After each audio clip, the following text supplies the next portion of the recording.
Usaping pananampalataya. Ang pangangaral ng mga pastor sa Pilipinas. Ang tanong, katotohanan ba?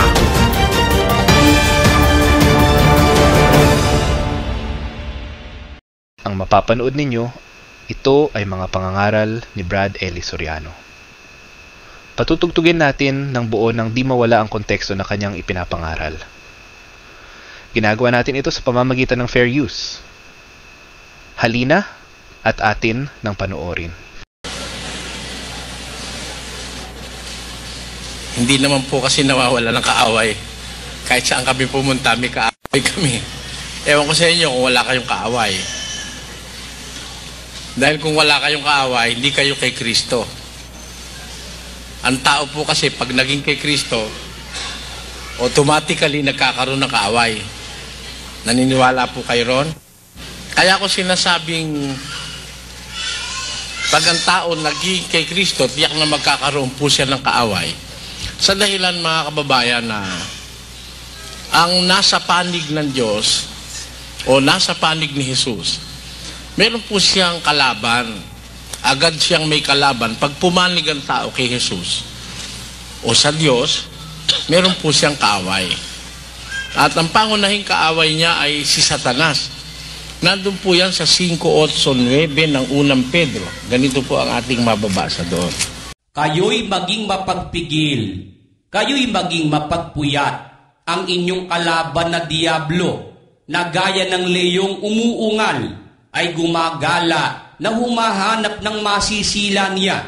Pong kaaway ang mga lingkod ng Diyos mula ng una. Ang inyong wikang kalaban na diablo, gaya ng liyong umuungal, ay gumagala, humahanap ng masisila niya.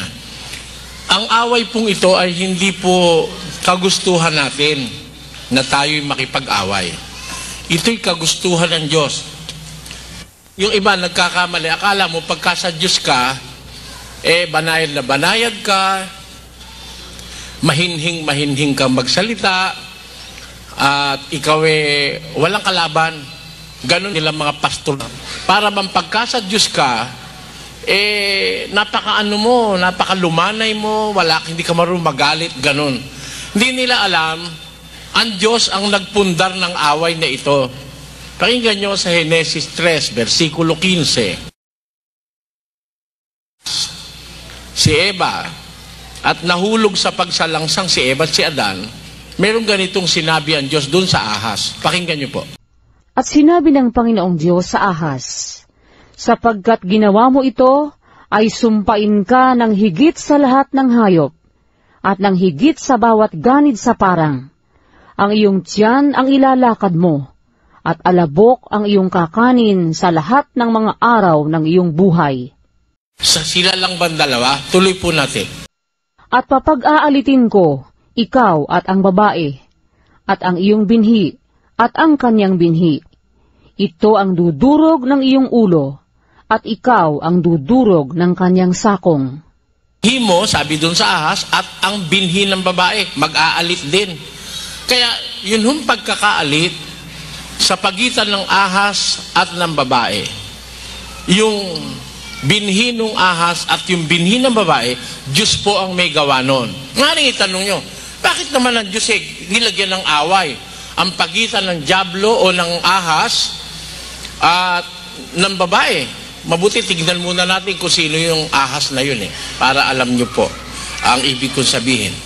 Sa 12:7 ng 9 na lang ng Apokalipsis. At inihagis ang malaking dragon, ang matandang ahas, ang tinatawag na Diablo at Satanas, ang dumadaya sa buong sanglibutan. Siya'y inihagis sa lupa, at ang kanyang mga anghel ay inihagis na kasama niya. Ahas na dumaya kay Eva, yun po hindi ordinaryong ahas.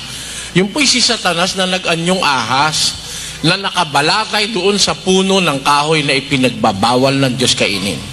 Ngayon, ang sabi ng Biblia, pag-aalitin ko, ikaw at ang babae. Sabi ng Diyos doon sa ahas na siyang si Satanas. Meaning, kaya po niya kasi nadaya si Eva there seems to be quite an intimacy or a friendship between the serpent and the woman. Parang nangyari, nagkaroon ng intimacy o ng pagkakagaang ng loob ni Eva dun sa ahas. Dahil kung hindi ganon, hindi siya mapipersuade, hindi siya matutukso ng ahas na kainin yung ipinagbawal ng Diyos. You can just imagine how powerful the pull of the devil against the word of God. Kasi ang Diyos ang may sabi, huwag kayong kakain yan. Kung hindi ba malakas ngayon yung hatak ng ahas? Di ba? Sabi ng Diyos, huwag kakain kumain. Makikita nyo, maguguni-guni nyo, malakas yung hatak ng ahas kay Eva.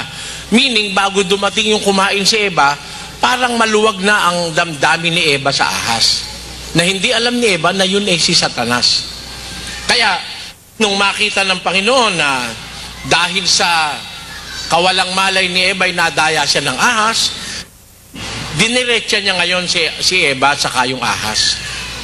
Ang sabi niya, pag-aalitin ko kayo. Pag hindi po kasi nagkaroon ng pagkakaalit, lalabas, lagi na lang magkakampi si Eva at yung ahas, at saka yung kanyang binhi, at saka yung binhi ng babae, lalabas, lahat ng tao makakasundo ng demonyo.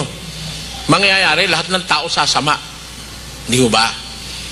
Para mapigilan ang pagsama ng tao, kailangang magalit ang tao.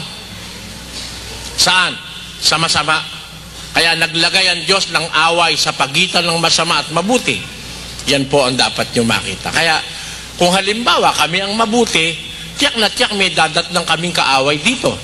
O kaya, kung halimbawa kayo ang mabuti, tiyak na tiyak naman kaaway nyo kami dahil kami naman ang masama. Hindi ba ganon, mga kababayan? Yun ang primary analysis. Hindi pa natin alam kung sino sa atin talaga mabuti. Malay nyo, pare-pareho naman tayong mabuti. Sana. Malay nyo naman, pare-pareho naman tayong tarantado. Huwag sana. Ayun, ang ibig ko sabihin. Pero one thing is yun, meron ho talagang kaaway. Pag ang isa ay naging anak ng Diyos, ang isang tao, tiyak na tiyak may kaaway na agad siya. At yun si Satanas. Ngayon, bukod kay Satanas, meron po siyang lahi. Naglahi na yan Nanganak na si Satanas. At alam niyo ang pinanganak ni Satanas, mga espiritu. Mga espiritu namang napupunta sa mga tao. Ang tawag puro'y espiritu ng mga demonyo. Espiritu ng mga demonyo. Na yun po naman, ay sumasakay sa mga tao. Kaya meron ngayon siyang lahi, si Satanas. Nasa mga tao naman. Pakinggan niyo po sa 8:44 ng Juan.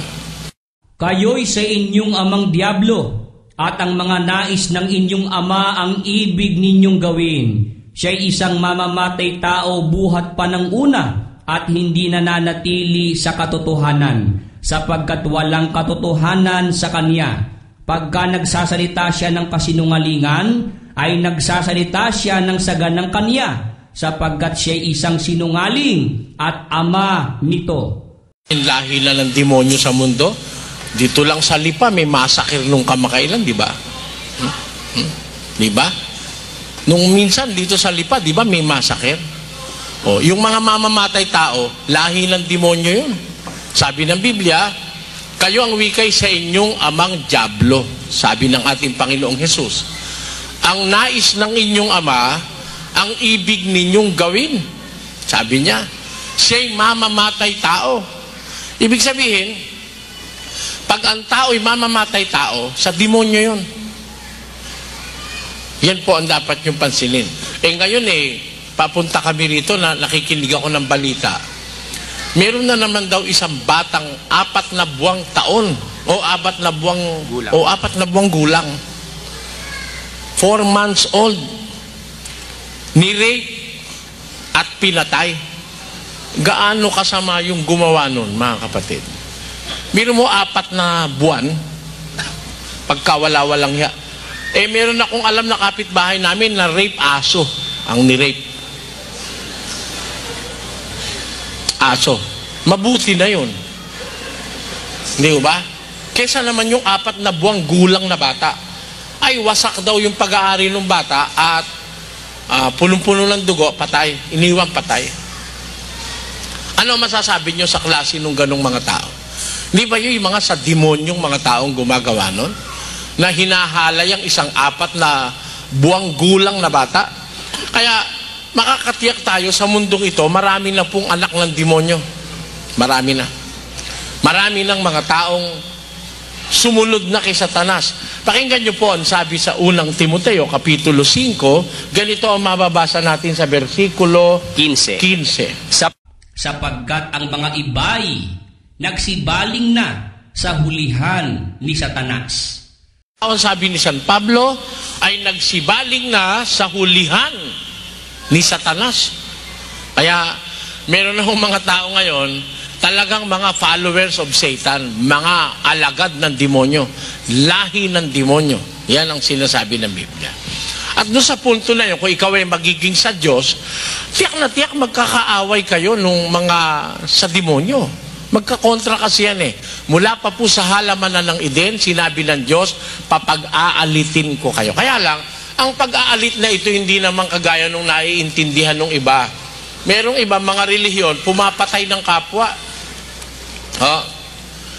Ang kanilang pakikipaglaban, panlaman. Ang sabi naman ni San Pablo sa 6:12 ng Galacia o ng Efeso, pakinggan nyo po.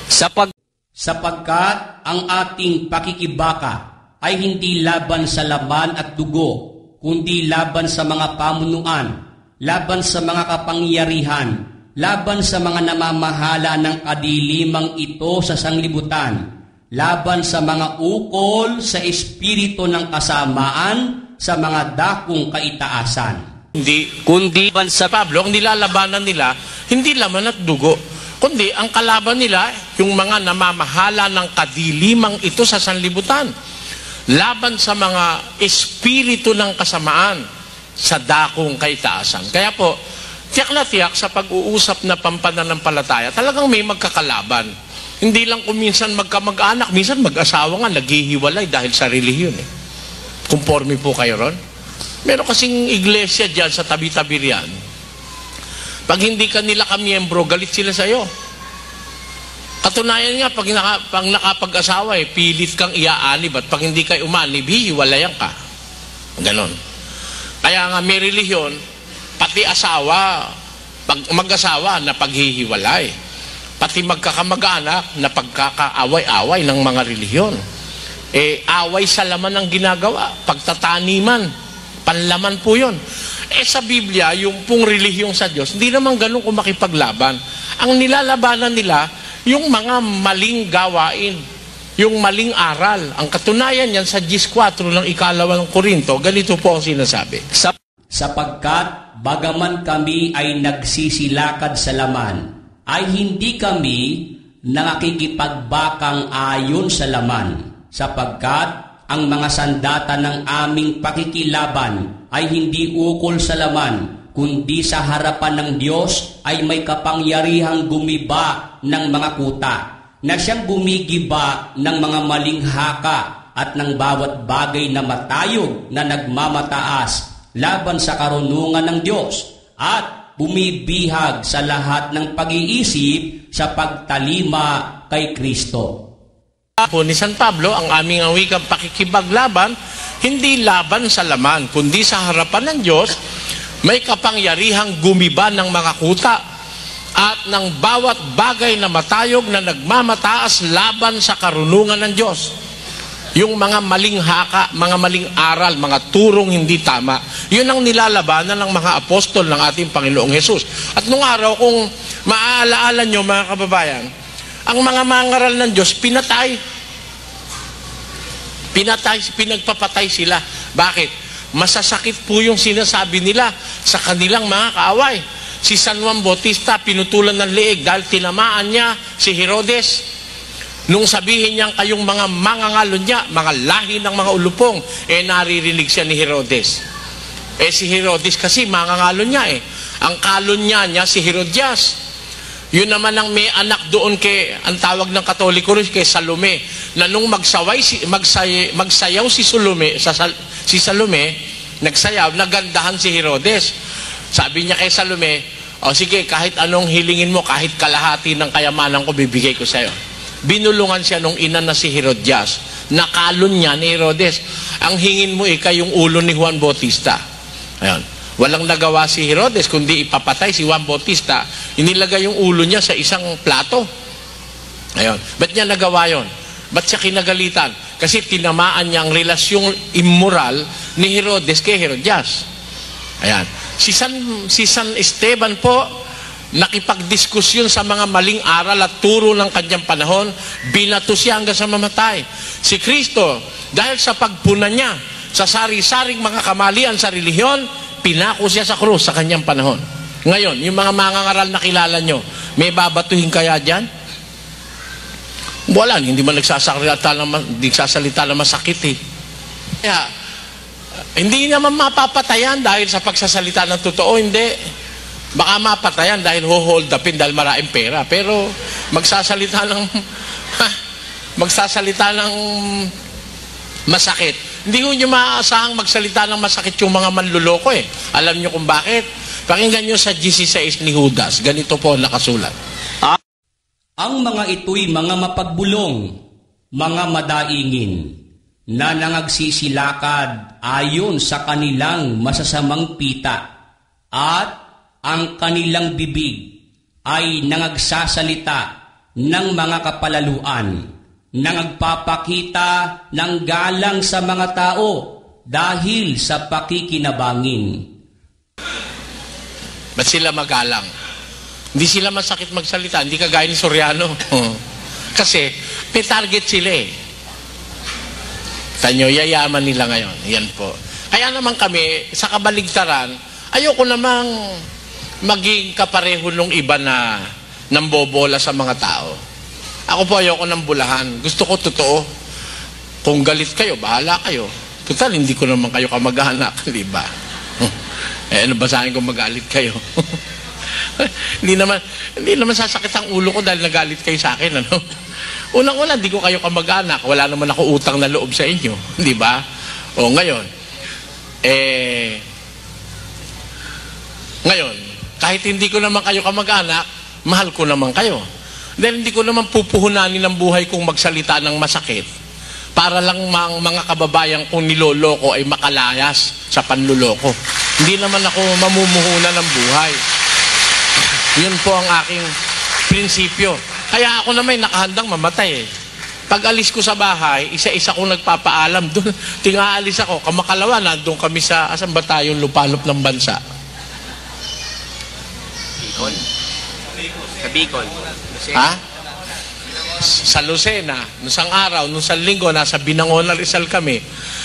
Bawat alis ko sa bahay, nagpapaalam ako sa aking ina at doon sa aking mga mahal na apo at mga anak. Alis na ako, nak. Alis na ako, nanay. Alis na ako, mga apo. Kiss muna, kiss. Sabi ko sa mga apo ko. Kasi nakahanda na akong pag-alis ko, maaaring hindi na ako makabalik uli. Ganon yun eh. Bakit po? Kasi, pag nagsasalita ka kasi ng totoo, galit sa'yo maraming mga manlulokong pastor. At yung mga miyembro namang mga tangang panatiko, galit din sa'yo. Yung mga panatikong miyembrong tanga, ay magagalit din sa'yo yung mga yan. Kaya, ang paniwala ko, mga kapatid, ako'y nakahanda. Basta magsasabi ko ng totoo, kagaya ngayong gabi. Ito'y first time natin dito sa Lipa, no? Umpisa pa lang ito, no? Salamat kay Mayor. Sino ba nagbigay sa atin ng pahintulot na gamitin ito? Pahatid nyo na lang po ang aming pasasalamat sa kayong mga tagapamahala ng, ano nga ito? Lipa City. Cultural Center ng Lipa City. Salamat po sa lahat ng tagapamahala ng Cultural Center na ito. Sana gantihin ng Panginoon ang inyong kabutihan sa amin. At ngayong gabi po, bilang unang gabi na tayo nagkita-kita rito sa inyong, hindi ba ang mga taga-Lipay, di gari Batanggenyo ang mga tao rin eh. Hindi ga ang Batanggenyo, laging may nakasaksak din eh. 29, hindi mo pwede pagbalakihan ng Batanggenyo. Alam ko, at ako'y, ang akin pong yaya nung araw, Batanggenyo. Ang apelyido niya ay Luistro. Luistro. Taga saan nga ba si Luis? Chopilo Luistro ang pangalan ng aking yaya nung araw eh. Siguro ngayon, mga 70 anyos na siya. Kasi nung ako yata 10 taon, 20 na siyang mahigit. Ako ngayon po'y 53 anyos na, hindi ko na nga nakikita siya eh.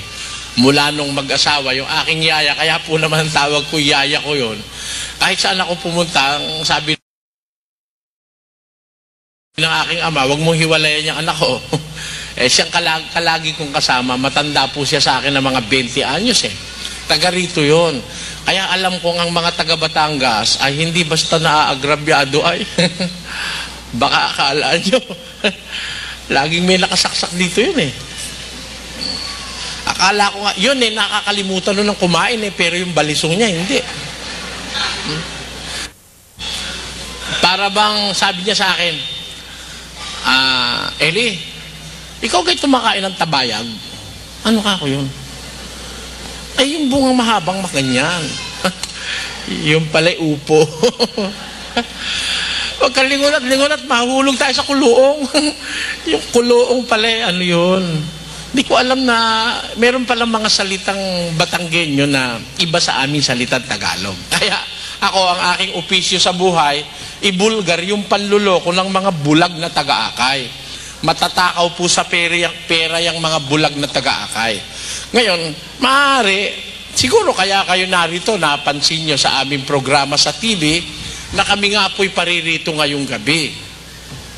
Maaring yung mga naririto, merong madalas nang nakakapakinig sa aming sistema ng paglilingkod.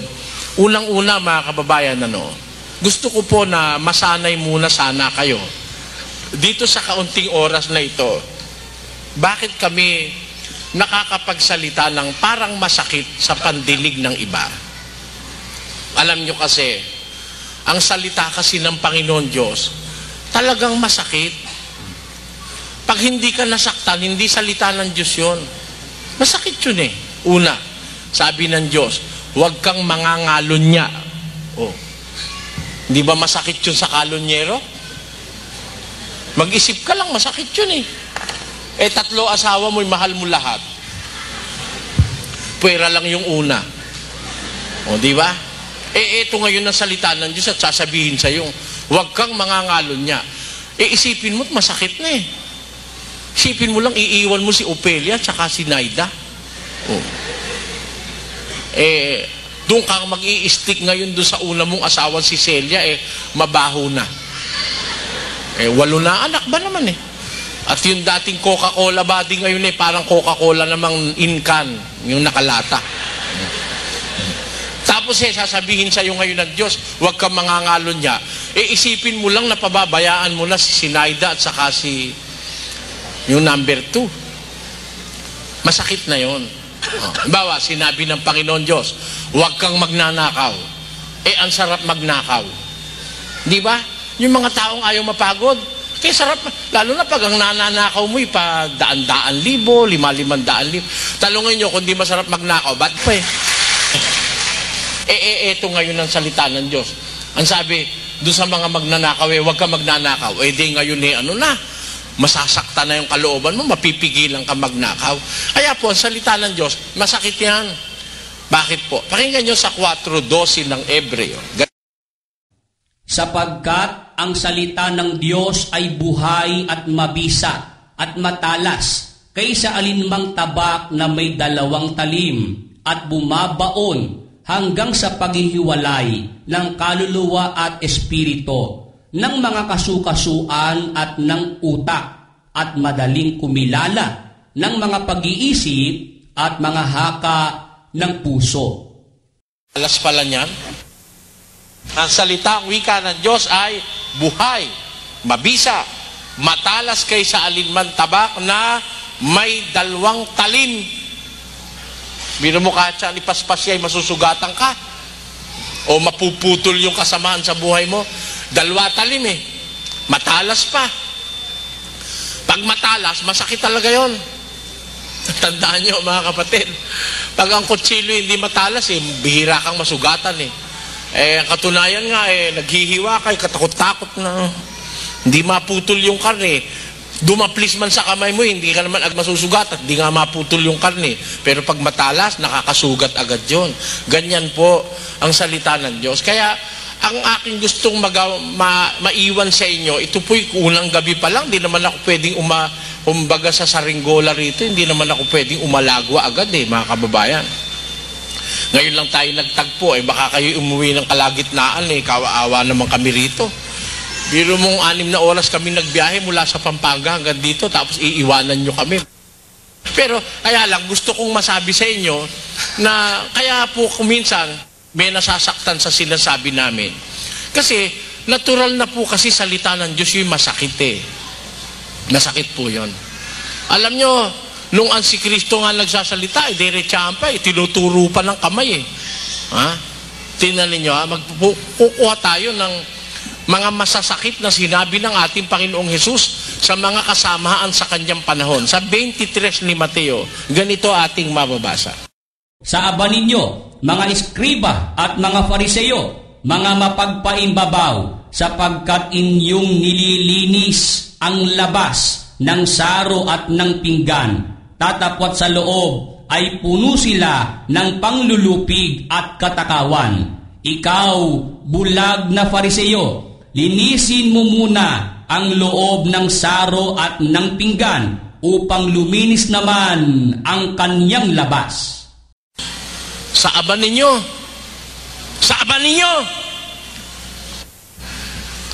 mga eskriba at mga pariseo, mga mapagpaimbabaw. Di ba?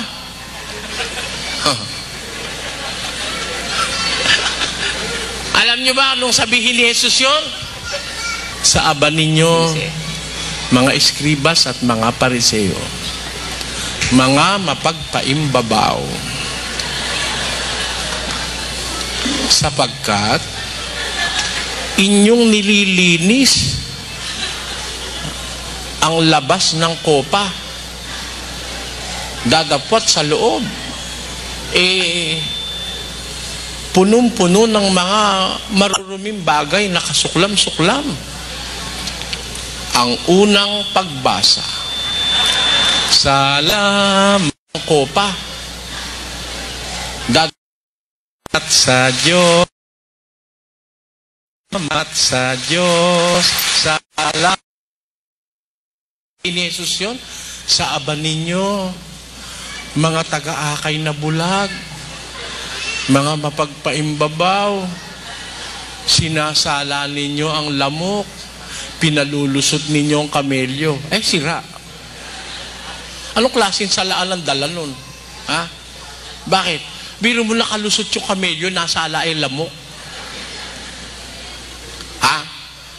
Kung talagang babasahin mo yun, yung sa talagang gustong sabihin ng Panginoong Hesus, sa aba ninyo, mga eskriba at mga pariseo, mga mapagpaimbabaw, sinasala ninyo ang lamok, nilulunok ninyo ang kamelyo. Tama o hindi?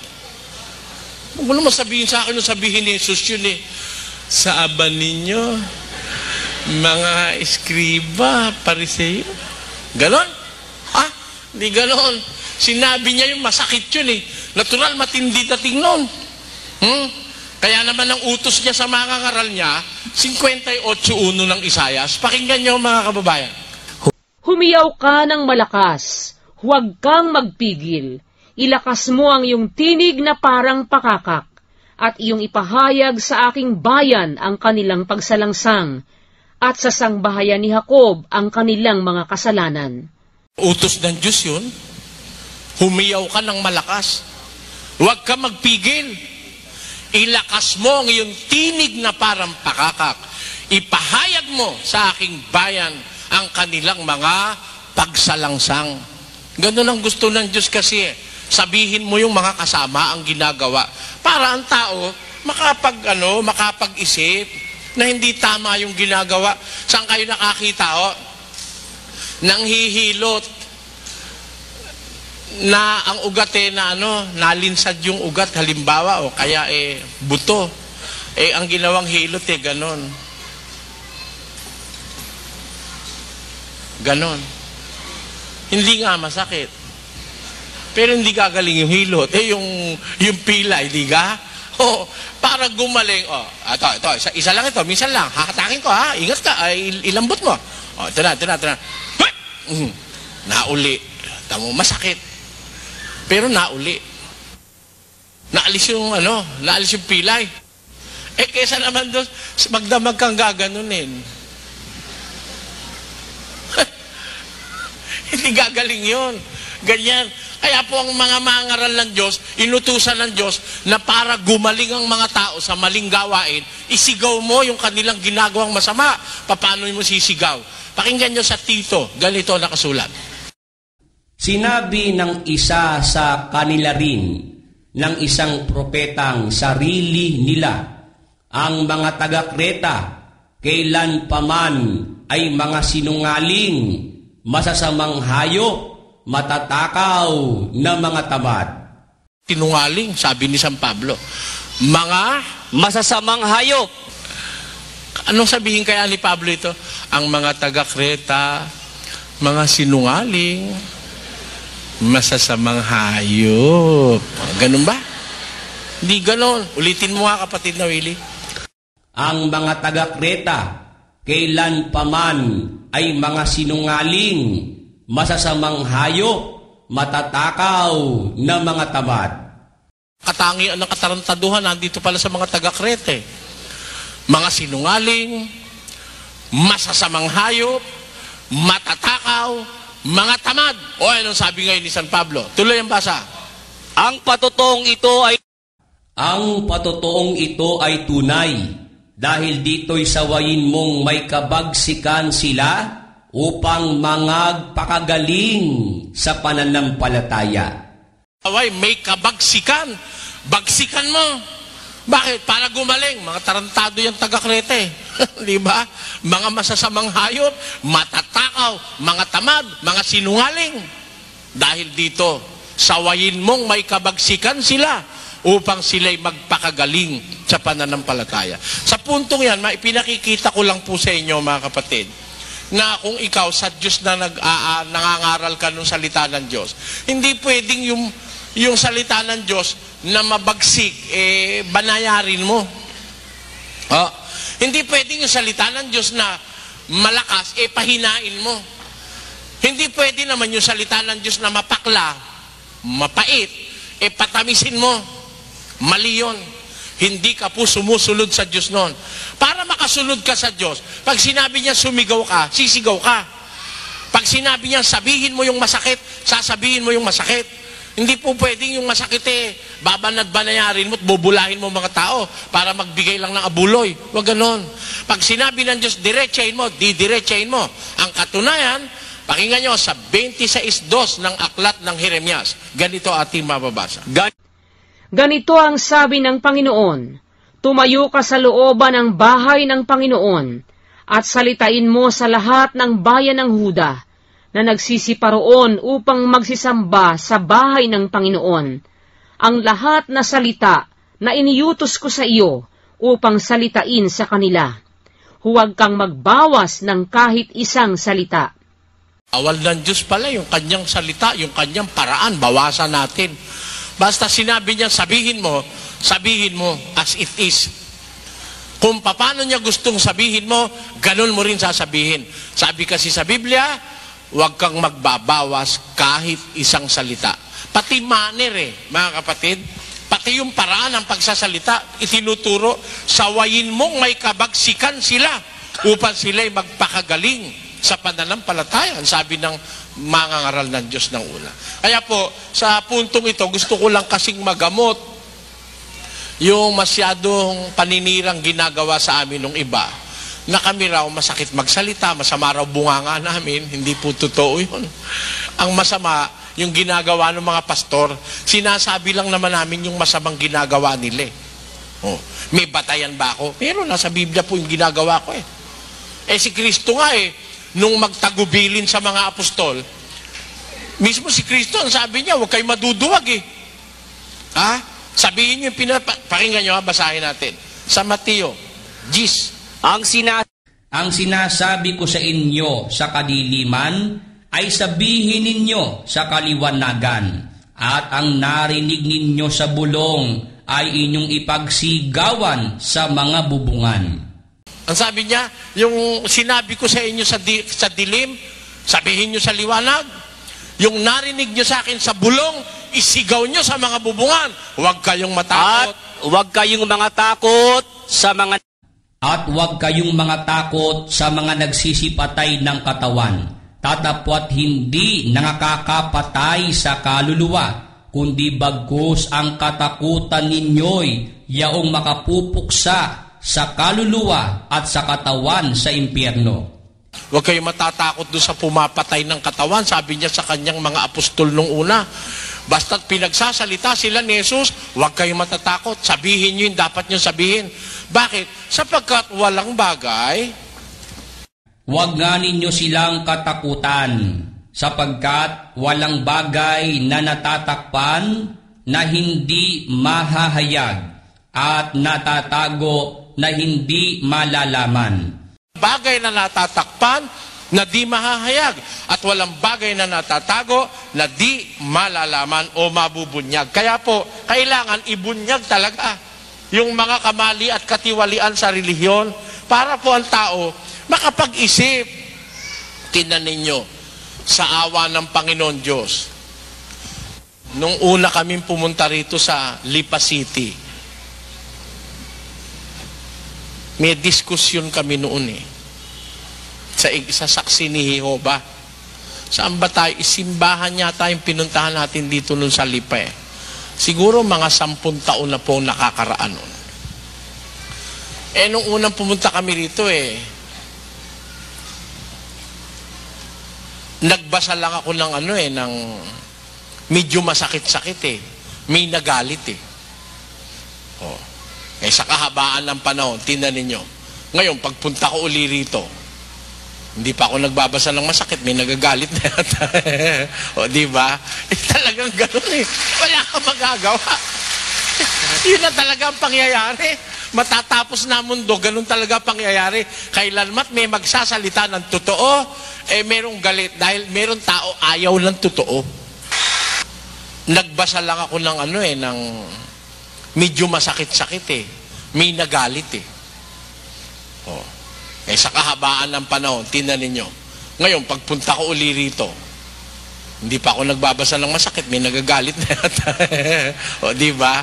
Talagang gano'n Wala kang magagawa. Yun na talaga ang pangyayari.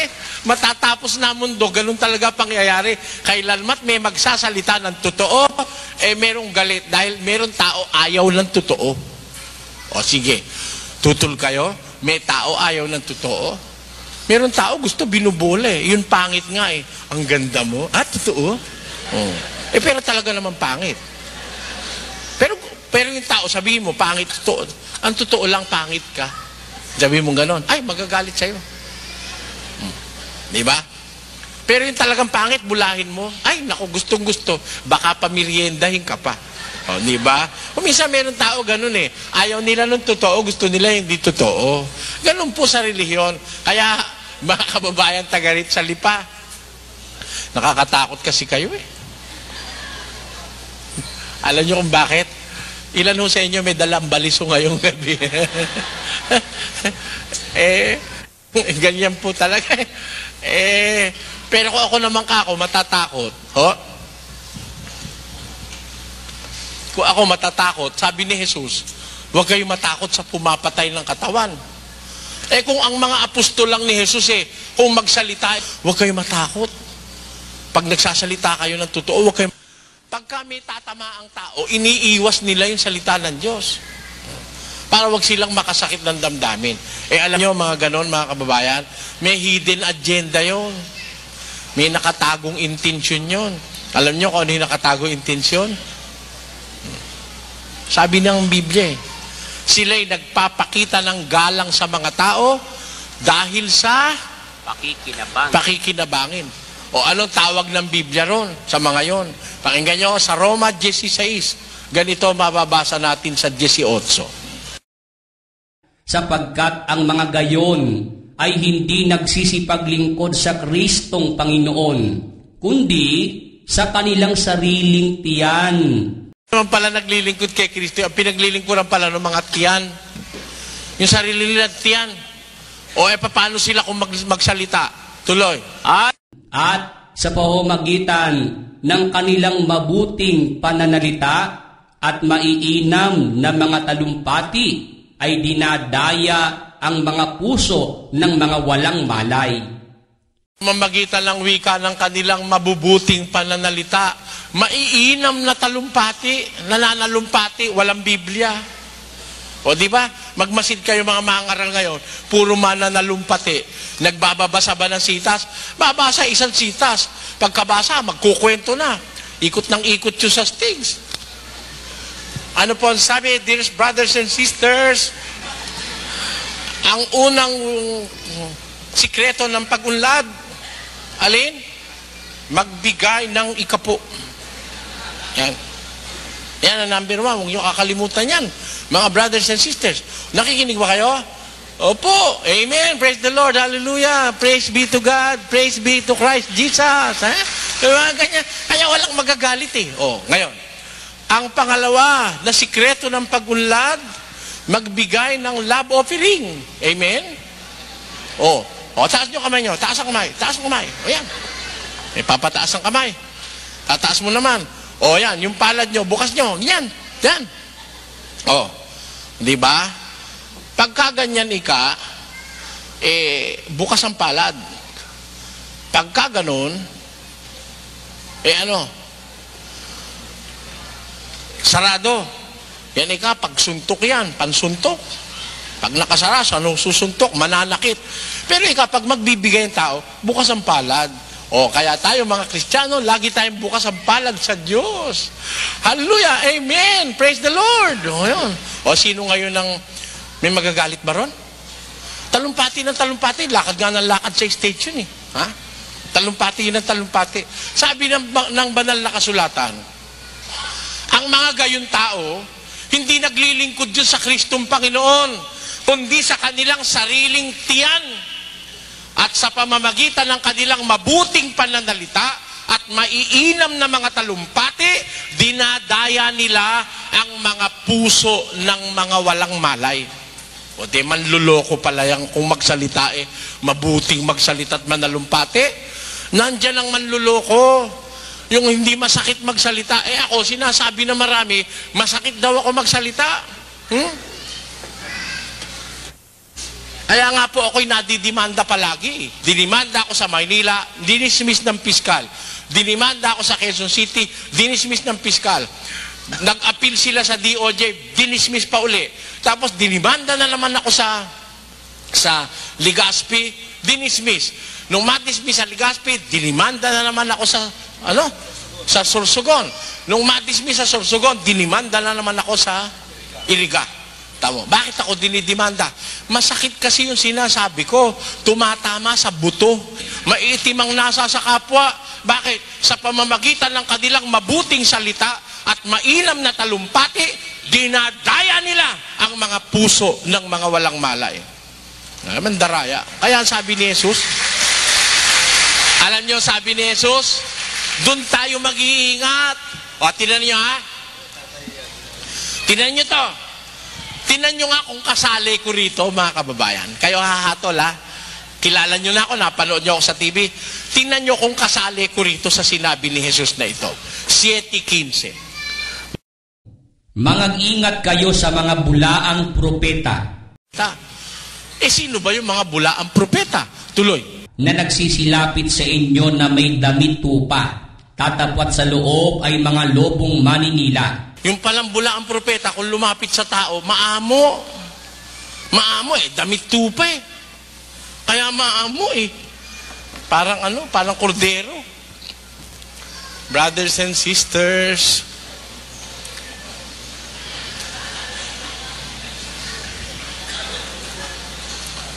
magagalit ka ba ron? Wala namang nakakagalit doon sa ginagawa kahit na matapos na lahat ng misa at lahat ng seremonyas, wala kang ikagagalit. Mabanayad na banayad, kumilos. Di ba?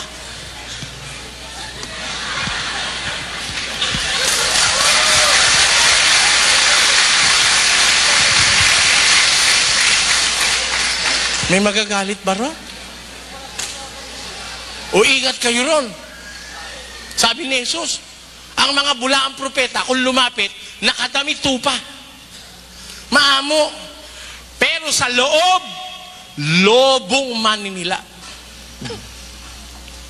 O, kasali ba ako ron? Hindi naman ako maamo kung lumapit sa tao eh. Nag-uumpisa pa nga lang, nang aatake na ako. Anong amo-amo? Kaya sigurado ko, hindi ako kasali ron eh. Kaya, matalino lang kayo, maintindihan nyo naman yung sinabi ni Jesus eh, di ba? Ang mga bulaang propeta, yun ang kung magpakita sa tao'y maaamo, ha? Magiliw, lagi nakangiti, parang kandidato, kamay dito, kamay dun, ha? At saka talagang maiinganyo ka. Biro mo naman eh, marunong silang magkakaway. Ay, magandang gabi mga kapatid. God bless you, God bless you. Thank you, there is Jesus. Thank you, there is Jesus. Sino magagalit doon? Yung mga kamay niyong itinaas, sino mang mahipo niya ang gagaling? Help me, Jesus. Gagaling, help me, Jesus. Ayan, paano ka? Sino ba magagalit sa mga ganun? Sige nga, pag nagalit ka ron, luko-luko ka. Eh, wala namang sinasabing masakit eh. Di ba? Wala eh. Wala. Lalo na yung mataba doon sa Channel 9. Lord, tignan mo ang mga prayer request na ito, Lord. Pagpalain mo lahat ang mga ito, Lord. Lord, ikaw po ang una, Lord. Eh ngayon, may magagalit ba ron? Ingat kayo. Sabi ni Jesus sa mga bulaang propeta, ingat kayo. Marami yan. Dito sa Lipa, marami. Mga bulaang propeta. Nadaanan ko mga kapilya rito eh. Kapilya ng mga tulisan, marami rito.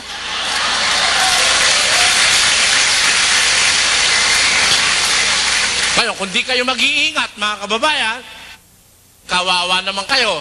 Alam nyo, sa relihiyon, masela na usapan yan. O baka kayo nagtutulog-tulugan sa relihiyon, kakamali kayo. Maselan yan. Ang puhunan dyan, kaluluwa. Tandaan nyo. Ilan ang kaluluwa natin? Isa lang. Mawalan ka ng asawa, pwede kang mag-asawa uli. Tama o hindi? Ay, nako. Madali lang kumuha ng asawa ngayon, lalo na pag may pera ka, kahit matanda kang mabaho, makakakuha ka ng asawa. Di ba? Nawalan ka ng asawa, pwede. Mawalan ka ng nobya, pwede uling palitan. Nawalan ka ng pera o ng negosyo, nasunog ang bahay mo, pag marunong ka, kikita ka uli, makakapagpundar ka uli. Pero, pag nawala ang kaluluwa mo, wala nang katumbas yung halaga. Sabi ni Jesus, anong mapapakinabang ng tao? Basa. Sapagkat, ano ang mapapakinabang ng tao na makamtan ang buong sanglibutan? Hindi. Bagay, buong lipa lang ang iyo, okay na. Di ba? Pero, ano ang mapapakinabang ng tao? Makamtan niya man ang buong sanlibutan at mapapahamak ang kanyang buhay. Itutumbas kahit buong sanlibutan, hindi katumbas ng buhay mo eh. Ninyo, mas mahalaga ang buhay kaysa sa buong sanlibutan. Kaya pag yan ang napahamak, awa-awa ka naman. Hindi mo na maibabalik. Kaluluwa, pinag-uusapan dyan. Buhay. Negosyo, kikitain mo pa yan eh. Pera, kikitain mo pa yan eh. Nobya, makakakita ka uli. Kahit nga asawa eh. Hindi na ako makakakita. Talagang mahal ko misis ko, sabi niya. Oo nga, pero lilipas din yan. Di ba? Tatanungin niyo mga sarili niyo. Kahit naman gaano kamahal mo talaga asawa mo, lumilipas din yun eh. Pagka nga matandaan eh. Kami para na lang kami magkapatid, ano? Pagkasawa na doon sa misis niya, kinakalabit, pagod! Praso lang. Matulog ka nga. Sabi mo, ayaw na. Ay, na kay misis. Pero palagay ko, iba ko kakalabit. Ay, gustong-gusto. Di ba? Sasabihin pa, may pangako. Talaga, may pangako na mata. Hanggang sa dulo ng walang hanggan. Tamo. Napakawalang hiyapan ng pangako. Meron ba naman dulo yung walang hanggan? Hanggang matapos ang kailan pa man. Meron pa nga, palalo pa kung mga ako sa mga minamahal eh. Wari ko ba, sabi nila, pag-ibig ko sa'yo'y langit ang kapantay. Sayang at hindi mo nalaman ang aking pag-ibig. Ay ano? Yung isa, langit ang kapantay, siya naman. Wala. Di mataas pa sa langit. Tingnan mo yan. Pero, yung ba totoo? Ha? Totoo ba yon? Totoo lang yung pag bata-bata. Pag nagkaanak na ng 7, ayaw na eh. Kaya nga nang bababae na si Mister eh. Si Mrs. naman, tumechempo, pag wala si Mister, nagpapalukob kay kumpare. Ganun naman yun. Di ba? Kumpare, masarap sa atay ng pagi, sabi ng mga kawikaan. Nako, kaya yang, alam ko na kasi ang takbo ng buhay ng tao eh. Pag ang tao walang takot sa Diyos, hindi ho imposibleng gumawa ng masama ang babae sa lalaki at ang lalaki sa babae. Pareho lang naman tao yan eh. May kanya-kanyang kahinaan. Maliban na lang natamnan ng takot sa Diyos ang puso ng isang tao. Kaya hindi ako naniniwala doon sa mga pangako ng tao. Pagkatao rin lang ang mga ngako, sabi ng Biblia, basa 17:5 ni Jeremias. Ganito ang sabi ng Panginoon, sumpain ang tao na tumitiwala sa tao, at ginagawang laman ang kanyang bisig, at ang puso ay humihiwalay sa Panginoon. Mag-isip ka. Yung kalaban na diablo, na gaya ng leyong umuungal, ay gumagala na humahanap ng masisila niya. Ano gagawin mo sa Diyos? Labanan ninyong matatag sa inyong pananampalataya. Lalabanan. Magsisalangsang kayo sa diablo at tatakas siya sa inyo. Kita nyo? Tatakas siya sa inyo. Doon lang tatakas pag nilabanan mo siya. Ano ang panlaban sa demonyo? Yung pananampalataya. Maraming salamat sa panonood. Kung nagustuhan ninyo ang bago kong upload, please like, share, and comment. At kung hindi ka pa nagsasubscribe, ay mag-subscribe ka na upang lagi kang ma-notify ng YouTube sa mga bago kong upload.